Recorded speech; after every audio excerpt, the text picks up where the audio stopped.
Assalamualaikum warahmatullahi wabarakatuh. Pada video pembelajaran ini kita akan bahas mengenai box plot atau ada yang menamakan sebagai diagram kotak garis yang merupakan salah satu cara untuk menyajikan data dalam bentuk grafis dan dengan hanya menggunakan ringkasan 5 angka saja. Nah, itu yang dinamakan sebagai box plot. Adapun bentuk umum dari box plot tersebut seperti namanya diagram kotak garis. Box plot tersebut memang dibentuk dari dua komponen, yaitu ada kotaknya, kemudian ada garis yang digambarkan di kiri dan di kanan kotak tersebut, atau kalau seandainya kotaknya digambarkan dalam bentuk tegak, maka garis itu akan digambarkan di atas dan di bawah kotak tersebut gitu ya. Nah, jadi seperti yang tadi sudah disebutkan bahwa untuk mendapatkan box plot ini kita gambarkan box plot tersebut dengan menggunakan ringkasan 5 angka. Jadi untuk mendapatkan box plot tersebut, ringkasan 5 angkanya harus kita dapatkan terlebih dahulu gitu ya. Kemudian setelah kita dapatkan ringkasan 5 angkanya, membentuk box plot dapat kita lakukan dengan cara terlebih dahulu membentuk kotaknya ini tadi, di mana batas dari kotak itu adalah pada posisi kuartil pertama untuk batas bawahnya, kemudian batas atasnya adalah di kuartil yang ketiga. Jadi kalau kita lihat di sini, lebar atau panjang dari kotak ini adalah sejauh selisih antara Q3 dengan Q1. Pada video pembelajaran mengenai ukuran variabilitas data atau ukuran variasi data, kita tahu bahwa selisih antara Q3 dan Q1 itu biasa kita istilahkan sebagai interquartile range atau range interquartile. Kemudian kita tahu juga bahwa di antara Q1 dan Q2 ada 25% data, antara Q2 dan Q3 ada 25% data. Dengan demikian bahwa antara Q1 dan Q3 itu akan terdapat 50% data. Jadi bisa kita katakan bahwa kotak ini mengandung 50% dari data yang kita miliki. Jadi di sini terkumpul 50% data yang kita miliki. Jadi itu kotaknya. Jadi kita bentuk dengan batas Q1 sebagai batas bawahnya, kemudian Q3 sebagai batas atasnya. Kemudian selanjutnya untuk membentuk box plot tadi, kita bentuk garis, kita gambarkan garis di tengah-tengah kotak ini pada posisi yang sebanding dengan nilai Q2-nya. Jadi sebanding dengan nilai Q2-nya di sini. Jadi itu untuk garisnya. Untuk garis ya. Kemudian untuk kotaknya. Kotak itu kemudian dilengkapi dengan garis di kiri kotak dan di kanan kotak yang kita mulai dari batas-batas kotak tersebut gitu. Garis tersebut kita gambarkan sejauh 1,5 kali interquartile range yang biasa kita namakan sebagai 1 langkah.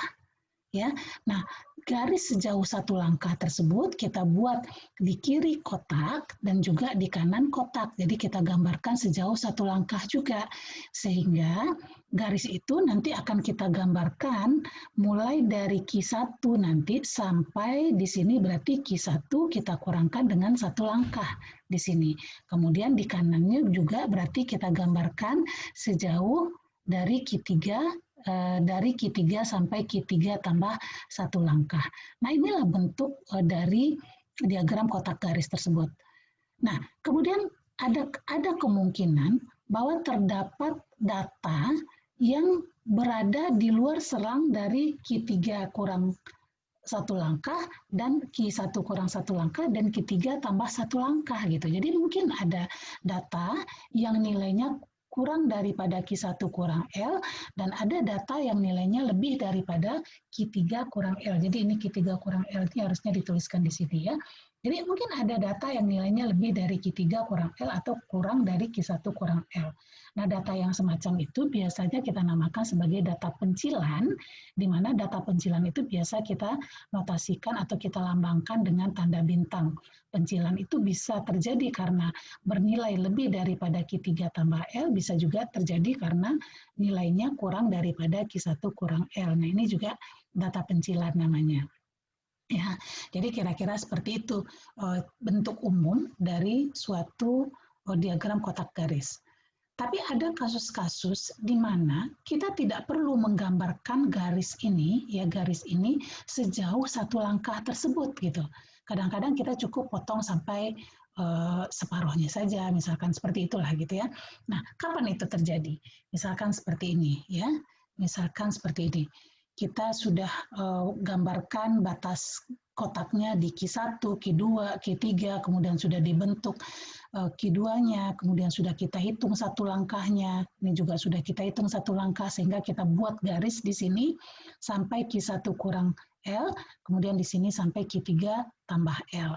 Ya, tapi ternyata misalkan nilai minimumnya ada di sini gitu ya. Jadi artinya masih lebih daripada Q1 kurang L. Nah, kalau seperti ini yang terjadi, maka garis tidak perlu kita gambarkan sampai Q1 kurang L, tapi cukup kita gambarkan sampai nilai minimumnya saja. Kemudian misalkan di sini, di maksimumnya, kita misalkan tahu bahwa nilai maksimumnya ternyata lebih daripada Q3 kurang L. Jadi mungkin di sini nilai minimumnya terjadi gitu ya. Jadi nilai minimumnya misalkan terjadi di sini ya, nilai maksimumnya terjadi di sini. Nah, kalau seperti itu yang terjadi, maka garis tetap kita gambarkan sejauh satu langkah itu tadi, sedangkan nilai yang berada lebih daripada Q3 tambah L itu kita gambarkan dengan tanda bintang yang menandakan bahwa data tersebut merupakan data pencilan. Kalau di sini yang digambarkan terdapat 2 pencilan gitu ya. Jadi itu kasus pertama, kapan kita tidak perlu menggambarkan sejauh 1,5 kali IQR atau sejauh satu langkah tersebut. Kemudian kasus kedua misalkan seperti ini. Jadi kita tadi sudah punya data, sudah dihitung Q1, Q2, Q3, kemudian sudah diketahui nilai maksimum minimum, kemudian sudah dibentuk kotak, pada batas Q1, Q3 sudah dibentuk garis di sini dan sudah kita hitung satu langkah dan dibuat garis ke kiri kotak sejauh satu langkah dan ke kanan kotak sejauh satu langkah. Kemudian misalkan kita ketahui bahwa nilai minimum misalkan di sini. Ya, nilai minimum misalkan di sini. Artinya nilai minimum itu berada di luar selang kurang daripada Q1 kurang L tersebut. Nah, kalau seperti itu, garis memang harus kita gambarkan sejauh Q1, sejauh satu langkah tadi, jadi sampai Q1 kurang L, sementara semua data yang bernilai kurang daripada Q1 kurang L, kita gambarkan dengan menggunakan tanda bintang yang menandakan bahwa data itu merupakan data pencilan. Dan selanjutnya, misalkan gini, ternyata nilai maksimumnya ada di sini. Ya, ada di sini nih. Nah, kalau seperti ini kan nilai maksimumnya ada di dalam selang dari Q1 kurang L sampai Q3 tambah L ya. Ini ada yang harus kita hapus di sini. Ini ya. Jadi nilai maksimumnya ada di sini. Nah, kalau seperti itu yang terjadi, maka garis pun tidak perlu kita gambarkan sejauh satu langkah tersebut, tapi kita hanya gambarkan sampai nilai maksimumnya saja.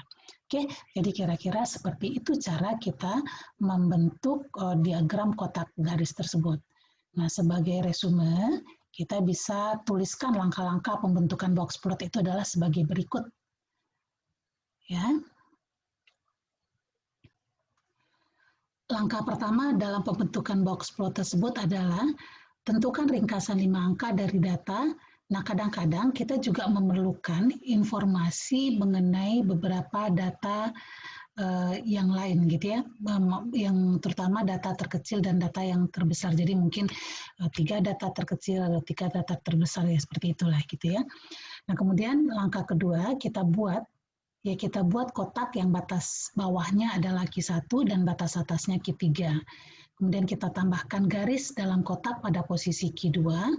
Kemudian kita hitung IQR-nya yang merupakan selisih dari Q3 kurang Q1. Selanjutnya kita hitung satu langkahnya, yaitu 1,5 kali IQR. Kemudian kita hitung Q3 kurang L, kemudian Q1 kurang L, dan Q3 tambah L. Nah, kemudian setelah kita dapatkan Q1 kurang L, Q3 kurang L, kita buat garis ke kiri Q1 sejauh L. Ya, jadi artinya kita buat garis dari Q1 kurang L hingga Q1. Q1 ini yang merupakan batas dari kotak tadi gitu ya. Nah, sebagai catatan, jika nilai minimum ternyata lebih dari Q1 kurang L tadi, maka garis hanya kita gambarkan hingga nilai minimumnya saja. Tapi kalau seandainya nilai minimum kurang dari Q1 kurang L, maka garis memang kita buat sejauh satu langkah tadi gitu ya. Itu langkah yang ke-8. Kemudian langkah yang ke-9, ya ini adalah langkah yang ke-9.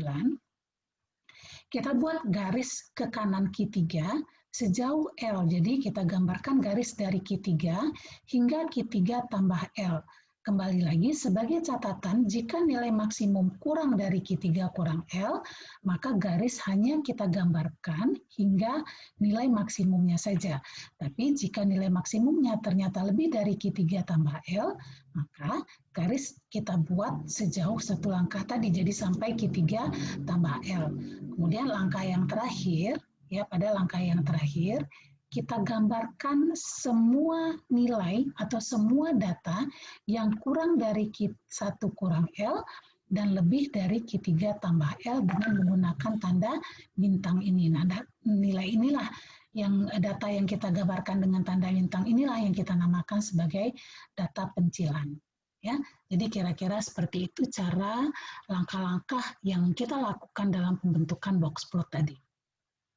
Sebagai contoh, misalkan seperti ini, ya sebagai contoh, misalkan diketahui ringkasan 5 angka, di mana ringkasan 5 angka itu nilai minimumnya 200, nilai Q1-nya 300, nilai Q2-nya 200, kemudian nilai Q3-nya 400, dan nilai maksimumnya adalah 525. Oke, nah sekarang kita akan gambarkan diagram kotak garis bagi data dengan ringkasan 5 angka seperti. Oke, nah sekarang misalkan ini merupakan garis bilangan yang jarak masing-masing titik ini adalah 50 poin gitu ya. Nah, langkah pertama kita gambarkan kotak yang batas bawahnya adalah Q1. Oh ya, ringkasan 5 angka ini kalau kita gambarkan di garis bilangan ini, kalau kita plotkan di garis bilangan ini, maka ini adalah nilai minimumnya, ini nilai Q1-nya, Q2-nya 375, Q3-nya ini 400, ya Q3-nya 400 di sini, kemudian nilai maksimumnya 525 gitu ya. Nah, kemudian langkah pertama kita dalam membentuk diagram kotak garis tersebut adalah membuat kotaknya. Kotak yang batas-batasnya adalah di Q1, ya di Q1 dan Q3. Jadi di Q1 di sini, kemudian Q3 di sini. Itulah batas dari kotak, komponen kotak pada diagram kotak garis tersebut. Kemudian di tengah-tengah kotak, kita buat garis pada posisi Q2. Nih pada posisi Q2 berarti di sini kita buat kotak, kita buat garis gitu ya. Kemudian selanjutnya kita akan bentuk garis di kiri dan kanan dari kotak tersebut. Tapi sebelum kita gambarkan garis tersebut, kita harus hitung terlebih dahulu, yaitu IQR-nya berapa. IQR adalah selisih antara Q3 dan Q1, berarti 400 kurang 300 sama dengan 100. Kemudian selanjutnya kita cari satu langkahnya, jadi L-nya adalah 1,5 kali IQR, berarti 1,5 kali 100 sama dengan 150. Selanjutnya, kita akan tentukan garisnya akan kita buat sampai nilai berapa gitu ya. Berarti kita harus cari nanti Q1 kurang L dan Q3 kurang L, di mana Q1 kurang L-nya berarti 300 kurang 150, berarti sampai 150. Q3 tambah L-nya adalah 400 tambah 150, berarti 550. Jadi kita gambarkan di sini sampai 150, dan di sini sampai 550. Itu batasnya. Ya. Untuk selanjutnya, kita bentuklah garis dari 300 ini ke 150, kemudian dari 400 ke 550. Ya, nah ini bentuk dasar dari diagram kotak garis tersebut. Tapi sekarang coba kita lihat nilai minimum dari data tersebut adalah 200. Kalau kita lihat berarti masih lebih daripada 150 yang Q1 kurang L tadi. Ya masih lebih daripada 150. Nah, kalau seperti ini, maka kita akan gambarkan garisnya tidak perlu sampai 150, tapi kita gambarkan hanya sampai nilai minimumnya saja. Oke, nah sekarang coba kita lihat juga nilai maksimumnya berapa? 525, ini 525. Kalau kita lihat nilai 525 ini ternyata masih kurang daripada 550 yang kita jadikan batas garis tadi. Nah kalau seperti itu maka garis pun tidak perlu kita buat sampai 550, tapi cukup kita buat sampai 525 saja. Ya, tidak ada pencilan di sini ya, tidak ada pencilan karena tidak ada data yang nilainya kurang daripada 150 dan lebih dari 550. Jadi inilah akhirnya diagram kotak garis yang bisa kita bentuk dengan untuk data yang memiliki ringkasan 5 angka seperti ini. Oke. Nah, jadi itu untuk kasus yang pertama. Kemudian untuk kasus yang kedua seperti ini.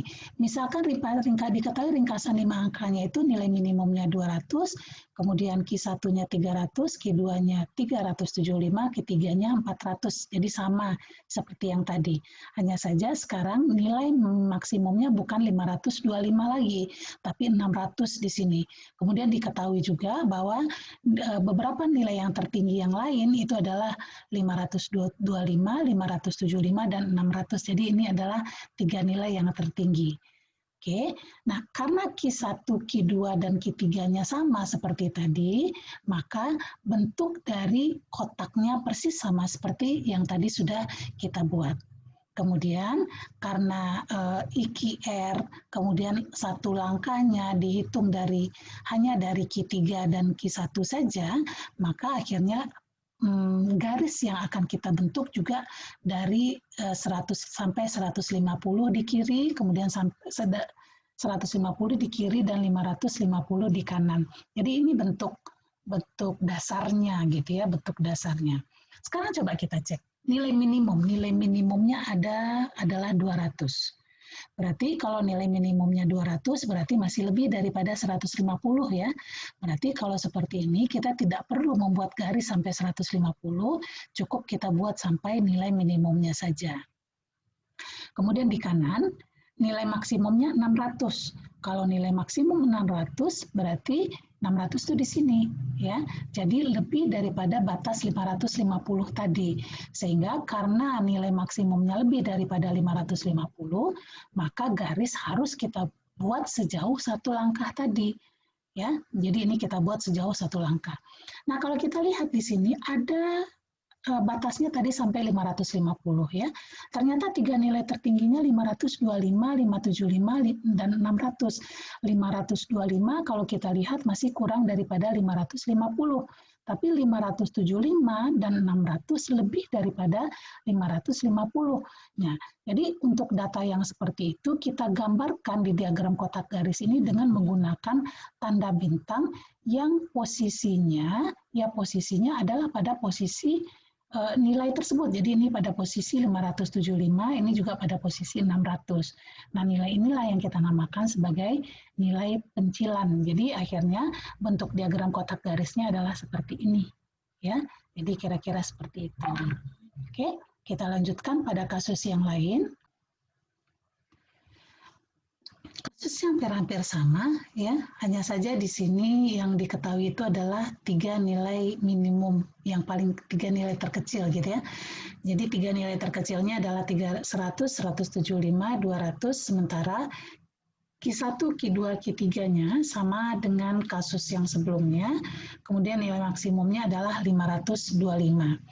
Nah, karena Q1, Q2, Q3-nya sama, maka proses pembentukan bentuk dasar dari diagram kotak baris ini persis sama dengan yang tadi. Jadi, kita buat kotak pada batas 300 sampai 400, kemudian kita bentuk garis, gambarkan garis di tengah-tengah kotak pada posisi Q2-nya, kemudian kita gambarkan garis sejauh satu langkah dari 300 berarti sampai 150, dan sejauh satu langkah dari 400 sampai 550.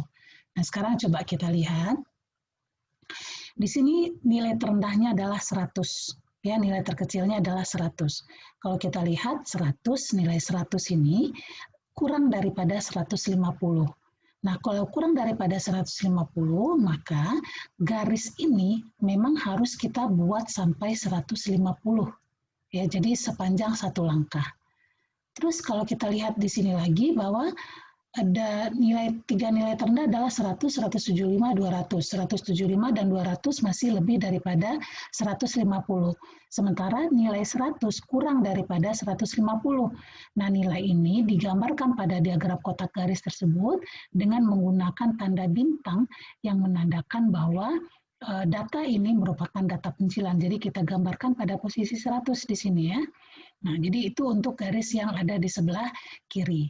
Kemudian untuk garis yang ada di sebelah kanan, coba kita lihat nilai maksimumnya. Ya, nilai maksimumnya. Nilai maksimumnya adalah 525. Padahal tadi garis akan kita buat sampai 550 gitu ya. Kalau kita lihat di sini 550 ternyata masih kurang daripada 525 kurang dari 550 sehingga garis tidak kita gambarkan sampai 550 tapi cukup kita gambarkan sampai 525 saja gitu ya.